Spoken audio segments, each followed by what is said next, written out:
While it's true this is one of the most amazing times to take advantage of a refinance on your mortgage ever, with interest rates being at all-time lows, I'm seeing more clients mismanage this opportunity than ever before. And let me explain why. What most clients don't understand is the amortization table. What happens when you look at an amortization table or chart over 30 years is that all the interest is paid in the first 7 to 10 years, and then all the principal starts getting paid in the rest of that loan, in the 23 to 20 years that follow. And so what I'm seeing clients do is they're 7 or 8 years into their mortgage, and they're looking at a refinance and saying, oh great, I can save 0.5% in interest, I'm going to save $400 a month, I should refinance.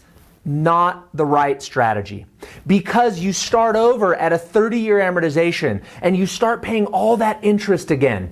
Many of the clients that we do an analysis for actually end up losing equity and have less money, not more money, less money to put down on their next home by refinancing and starting that amortization chart over from the very beginning, where all the interest is. Now, we suggest 3 different strategies. The first strategy is a total debt analysis, and where we look at restructuring your mortgage, potentially absorbing some of your high payment loans, student loans, cars, credit cards, anything that you've racked up in the consumer debt world.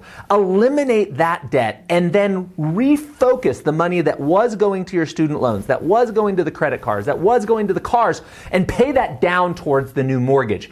That strategy in and of itself saves our clients hundreds of thousands of dollars over the lifetime of their loan, and typically cuts between 5 and 10 years off their mortgage term, their current mortgage term.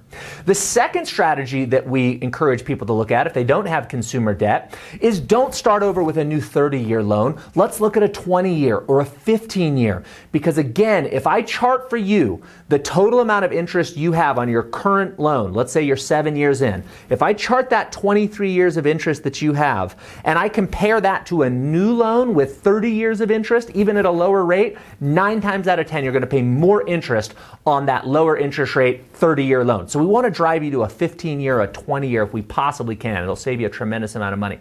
And the third thing that we recommend clients do, if either of those options aren't a possibility, maybe you're on variable income, or you just want to have the freedom to have a lower payment in times where it might get tight, then we encourage clients to have the discipline around continuing to make their same payment.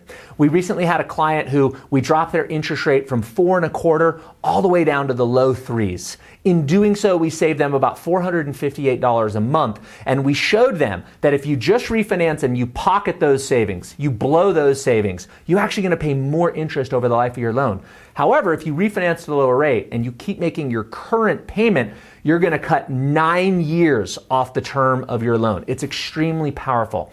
My message to you today is it's not about the interest rate. It's about the strategy. It's about how long you're going to be in the home, how do we minimize your interest cost, and how do we maximize your wealth with the right mortgage strategy. Now, we've written a full article. If you want to go deeper on this, I'd encourage you to click on the link, dive into that article, and of course, you can contact me. I'd be happy to run one of these analysis that we call a total cost and wealth analysis on your particular situation and help you determine what the best strategy is going to be. Look forward to hearing from you.